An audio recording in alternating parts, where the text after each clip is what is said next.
Welcome to the Siege of Alexandria.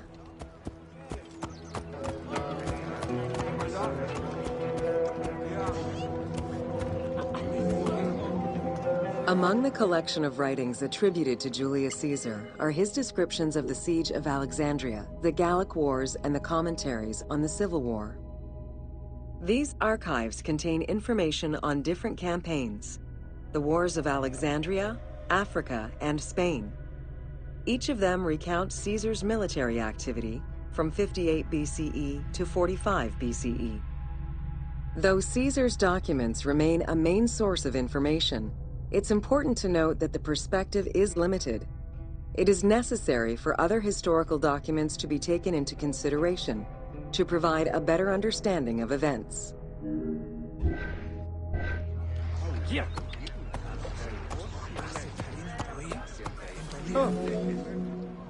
The Siege of Alexandria closely relays the events of the Civil War that led up to the event and describes how Caesar was besieged in the palace of the Ptolemies.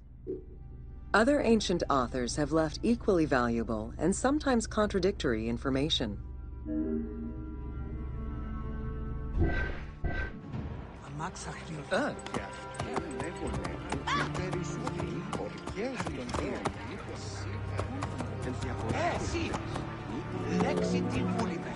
In the events leading up to the Siege of Alexandria, Cleopatra VII and her brother were fighting over control of Egypt. Young King Ptolemy XIII's regent, Pothinus, had firm control over the young pharaoh, and an outmaneuvered Cleopatra soon went into hiding. This set the stage for Pompey's arrival in Alexandria. Having lost his battle against Caesar in 48 BCE, the Roman general turned to his allies, the Egyptians, for safe harbor. But on the advice of Pothinus, Ptolemy XIII had Pompey assassinated in the hopes of earning Caesar's favor. This would turn out to be a most unfortunate decision. Sì. Lexiti vulime. Aguis.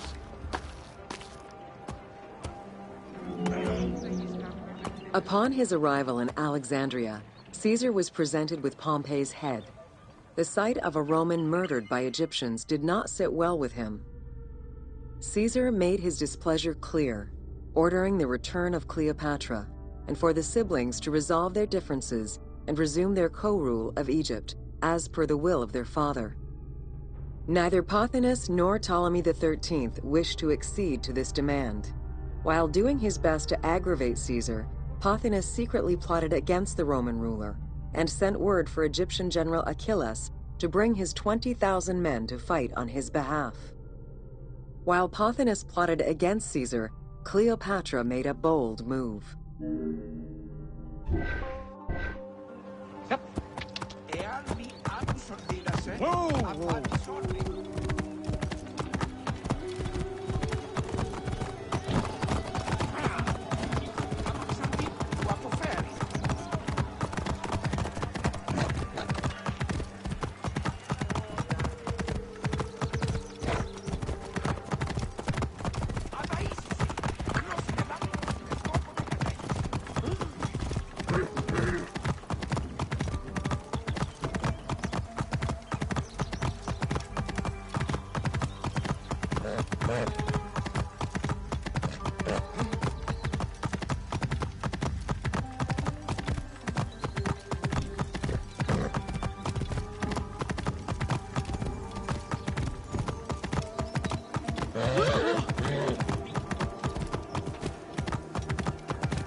There are various descriptions of the encounter between Caesar and Cleopatra. One report states that she snuck into the palace alone at night. Another account claims she was accompanied by an ally and was brought inside the palace wrapped in a carpet bag. Though exactly what happened at this fateful meeting is up for debate, what is known is that Cleopatra met with Caesar and earned his approval. Pothinus and Ptolemy XIII were most vexed with this turn of events.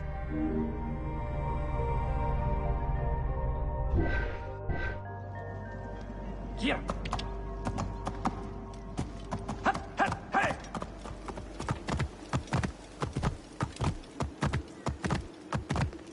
Whoa, whoa.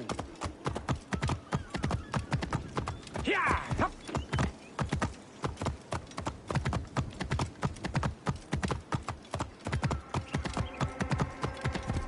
Whoa. Hey.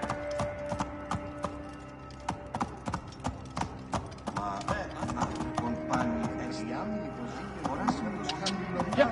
Whoa. With Cleopatra finally present, Caesar chose to act as mediator between the siblings in the hopes of a peaceful resolution. It did not take long for things to sour. During a banquet given to celebrate the reconciliation, there was an assassination attempt on Caesar. It was the Roman leader's own barber who thwarted the attack. Once it was revealed that the king's regent, Pothinus, had ordered the attack, Caesar had him executed. He then placed the young king under guard. Yeah.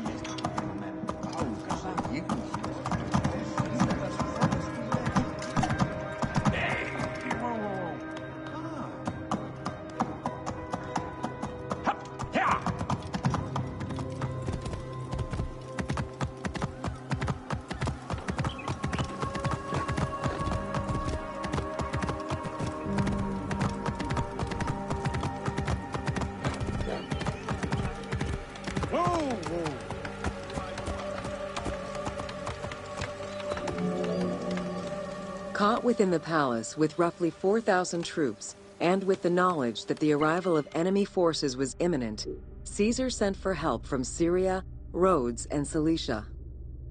He ordered his men to dig a ditch around the palace and build a wall leading to the harbor. This would ensure Caesar's access to the sea.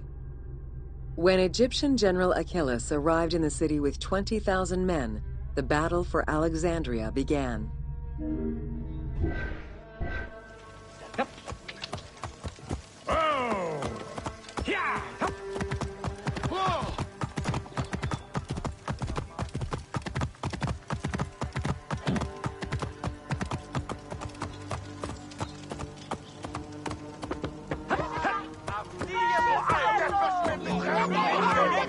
With so few men at his disposal, Caesar could not risk a battle just yet. He sent ambassadors to Achilles in the name of Ptolemy to propose a truce. Knowing that the orders did not come from the young king, and angered by the pharaoh's imprisonment, Achilles had the messengers assassinated. With Caesar confined within the palace, Achilles positioned his troops around the city. Skirmishes broke out throughout the streets of Alexandria and went on for several days and nights. Though they were outnumbered, Caesar's men were able to hold the enemy back. This prompted Achilles' next move: capture the Roman fleet stationed in the harbor.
Although the palace offered protection, losing the port meant the end of help and supplies. Caesar knew he had to protect the fleet. While he and his troops succeeded in regaining control of the port, he knew it would be impossible to sustain. Caesar ordered the burning of the ships. With passage back to the palace closed off, he headed for the lighthouse of Alexandria. Yep.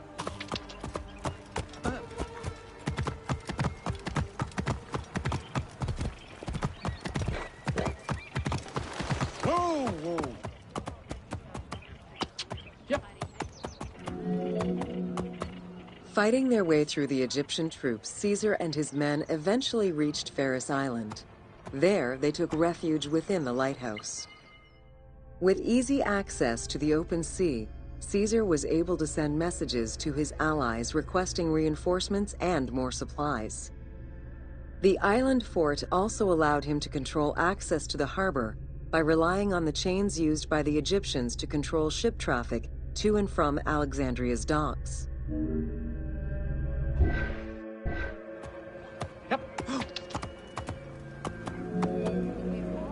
The exact chronology of events during the war in Alexandria remain imprecise. Conflicting accounts raise questions as to when, and even if, the Great Library of Alexandria was burned down at all.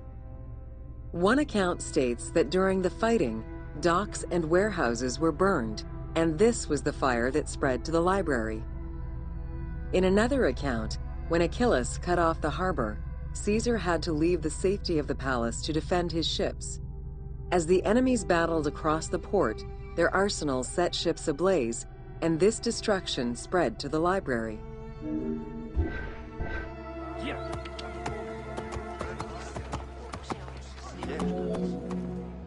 In either case, the Great Library was not completely destroyed. Experts point out that its location was too far from the harbor, and much later texts refer to the Great Library as being intact. Warehouses near the harbor contained manuscript copies awaiting export, and it is more likely that these documents were destroyed than the Great Library itself.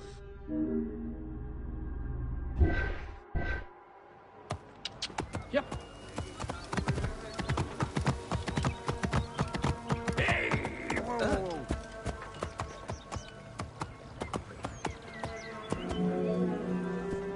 The destruction of the Great Library may have been due to a number of fires over the ages.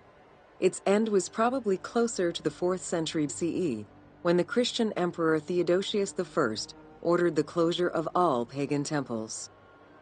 While some documents survived after being moved away, it remains unclear just what knowledge may have been lost.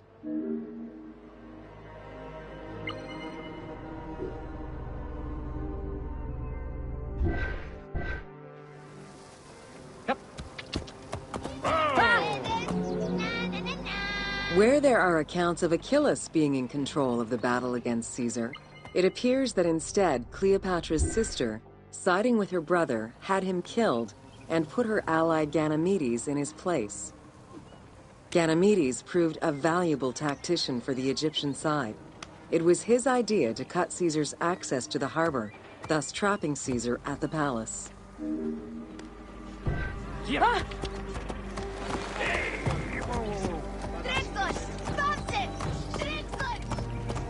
Yeah. Yep. During the time of Ptolemy I, canals had been dug throughout Alexandria to provide fresh water. Ganymedes had his men take control of these canals. After isolating their own water supply, he had his men pour salt water into the canals and cisterns that led to Caesar's camp. Yeah.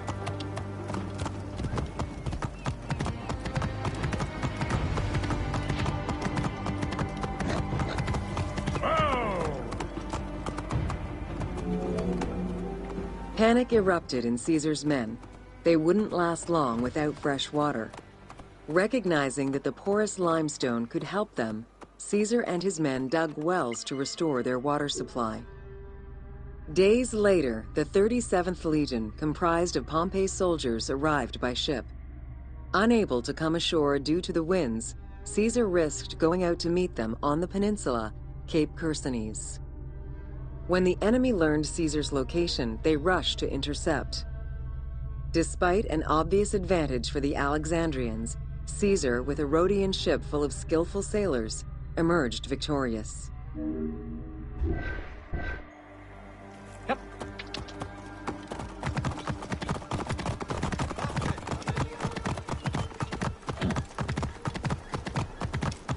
Whoa, whoa.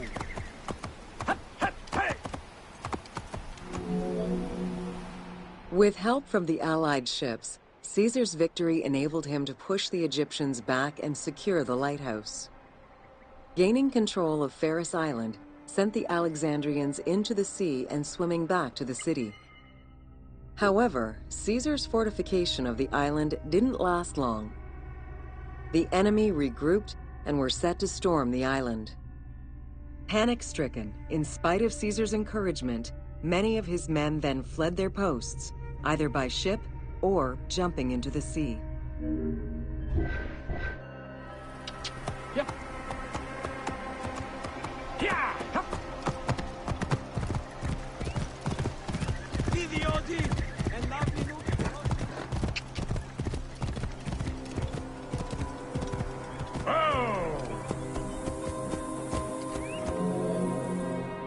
Caesar attempted to retreat, but Port Eunostos' harbor was overrun with enemy ships, preventing escape.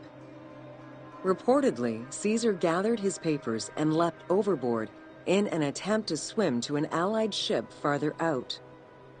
Historian Cassius Dio claimed that Caesar would have drowned if he hadn't been able to remove his purple garment. Still, he managed to swim the distance and survive. The Alexandrians recovered the cloak and used it as a trophy to commemorate the Roman debacle. Yep.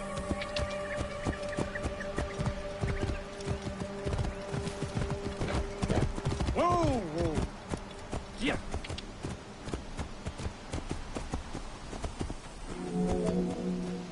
Unhappy with Ganymedes and wanting their king restored, the Alexandrians approached Caesar with a compromise.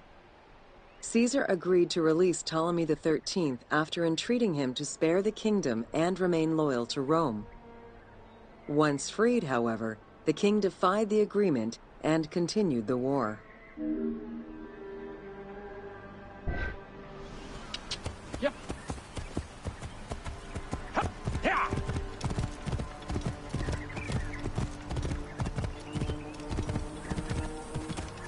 Hey, whoa, whoa, whoa.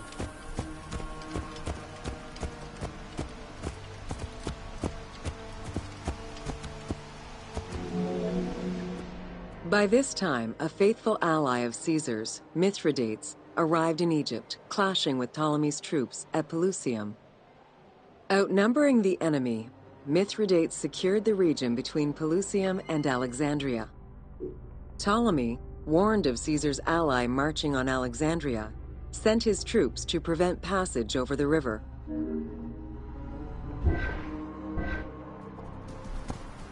Yeah. Oh. Yeah. Hup.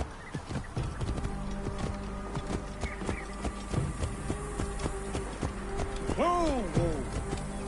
Yep. Mithridates warned Caesar in time, and the two groups confronted the armies of Ptolemy in the Delta. In the Battle of the Nile, the Romans gained the upper hand, sending the Egyptians fleeing. In the tumult and panic, King Ptolemy XIII drowned in the Nile.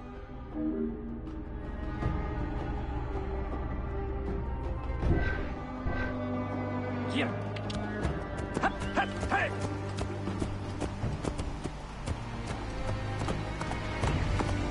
Hey, whoa, whoa, whoa.